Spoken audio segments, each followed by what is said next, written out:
بے شک اس کا یہ مطلب ہوگا کہ ہم نے اللہ پر جھوٹ باندھا ہے. یہ ہمیں زیب نہیں دیتا کہ ہم تمہارے دین میں لوٹ جائیں. لیکن اللہ جو ہمارا پروردگار ہے وہ چاہے تو کچھ بھی ہو سکتا ہے. ہمارے پروردگار کا علم ہر چیز کو احاطہ کیے ہوئے ہے. ہمارا اللہ پر ہی بھروسہ ہے. پھر حضرت شعیب علیہ السلام نے اللہ سے دعا کی کہ اللہ ہم میں اور ہماری قوم میں انصاف سے فیصلہ کر دے. بے شک تو سب سے بہتر فیصلہ کرنے والا ہے. اس قوم کے جو کافر سردار تھے کہنے لگے کہ بھائیوں اگر تم نے شعیب کی پیروی کی تو سمجھ لینا کہ تم خسارے میں پڑ گئے.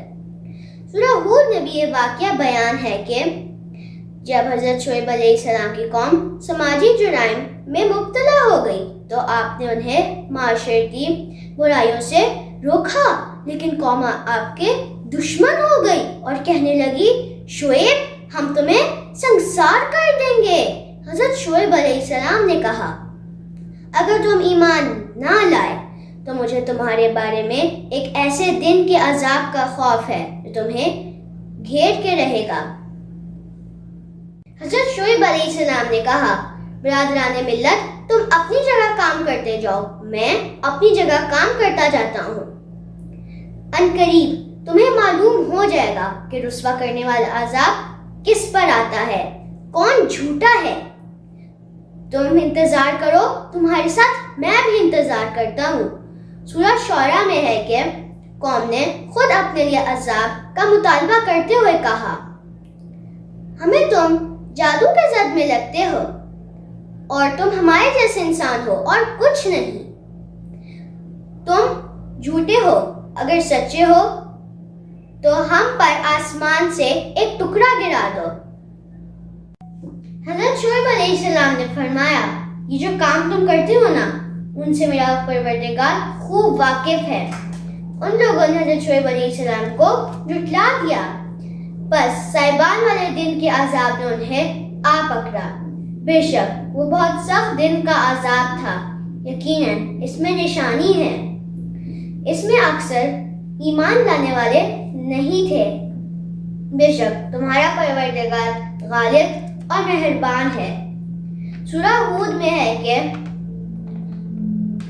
جب ہمارا حکم آ پہنچا تو ہم نے شعیب اور اس کے ساتھ ایمان لانے والوں کو تو اپنی رحمت سے بچا لیا، لیکن جو ظلم کرتے تھے ان کو چنگھار نے آ پکڑا.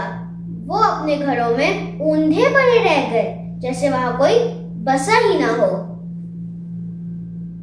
سن رکھو مدین پر بھی ویسی ہی پھٹکار ہے جیسی پھٹکار قوم سمود پر تھی.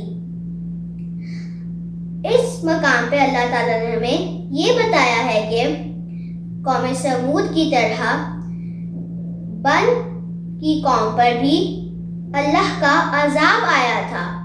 سورہ حج میں ہے کہ بن کے رہنے والے یعنی شعیب کی قوم ظالم گناہ گار تھی تو ہم نے ان سے بدلہ لیا اور دونوں شہر کھلے راستوں پہ ہیں.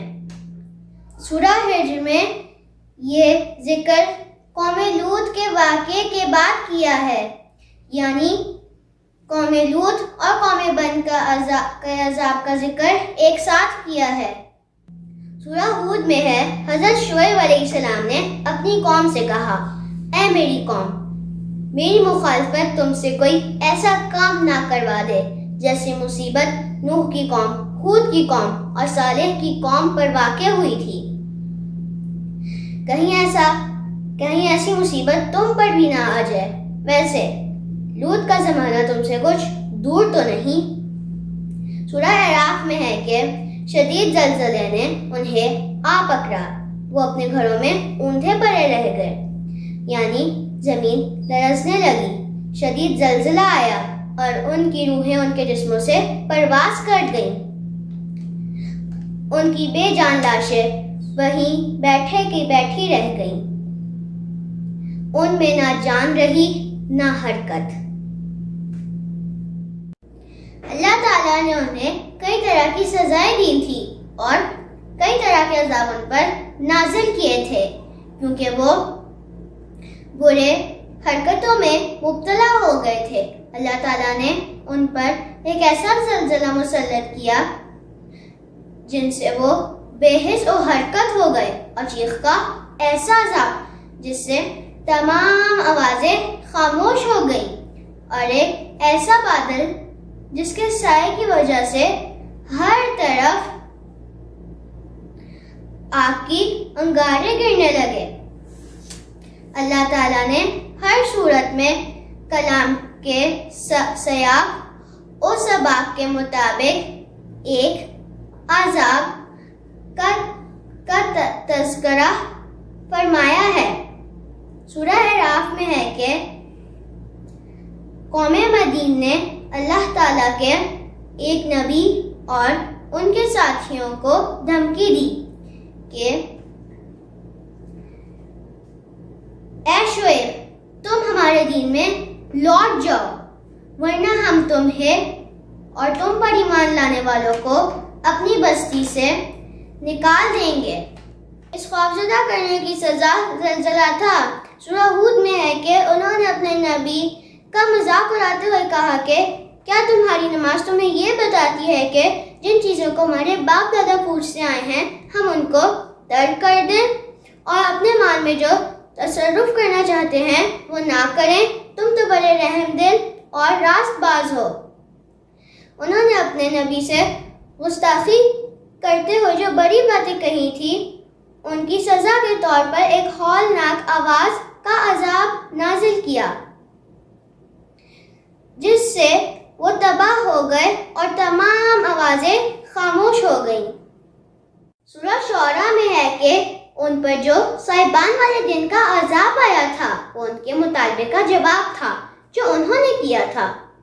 مفسرین کے مطابق صاحبان والے دن کے عذاب سے مراد ہے کہ ان پر شدید گرمی مسلط کر دی گئی۔ اللہ تعالیٰ نے 7 دنوں تک ہوا روک کے رکھی۔ گرمی کی شدت نہ پانی سے کم ہوتی، نہ سائے سے، اور نہ تہخانوں میں داخل ہو جانے سے۔ چنانچہ وہ اپنے گھروں سے نکل کے میدان میں آ گئے۔ انہوں نے دیکھا کہ ایک بادل آیا ہے، وہ سب اس کے نیچے جمع ہو گئے تاکہ گرمی سے تسکین مل سکے۔ جب وہ سب اس کے نیچے جمع ہو گئے تو اس بادل میں سے چنگاریاں اور شعلے گرنے لگے۔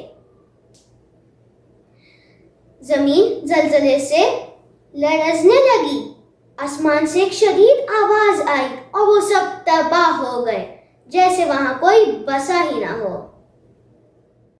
دوستو، آج ہمیں حضرت شعیب علیہ السلام کی کہانی سے 3 اہم سبق ملتا ہے۔ پہلا یہ کہ اگر ہم کسی کو اصلاح کی دعوت دیں تو ہمیں خود بھی اس پر عمل کرنا چاہیے۔ دوسرا، نماز یعنی عقیدہ توحید کو اپنانے اور برائیوں کو ترک کرنے کا باعث بنتی ہے، جیسے حضرت شعیب علیہ السلام اور ان کے پیروکار نماز کی ادائیگی کی وجہ سے شرک، دھوکہ دہی اور ملاوٹ جیسی برائیوں سے محفوظ ہو گئے۔ تیسرا، ہمیں حضرت شعیب علیہ السلام کے قصے سے ایمانداری کا درس ملتا ہے۔ لوگوں کو دھوکہ دینا، چیزوں میں ملاوٹ کرنا اور ناپ تول میں ڈنڈی مارنا سخت اخلاقی جرائم ہیں۔ اسلام عدل و انصاف اور ایمانداری کی تلقین کرتا ہے۔ جو لوگ دوسرے لوگوں کو دھوکہ دے کر سامان دنیا جمع کرتے ہیں ان کو سخت وعید سنائی گئی ہے۔ آج ہم مل کے دعا کریں کہ اللہ تعالی ہمیں نماز قائم کرنے اور نیک اعمال کرنے اور پھیلانے کی توفیق دے اور ہر طرح کے معاشرتی اور اخلاقی جرائم سے محفوظ رکھے۔ آمین۔ اس چینل کو لائک، سبسکرائب اور شیئر کرنا نہ بھولیے گا۔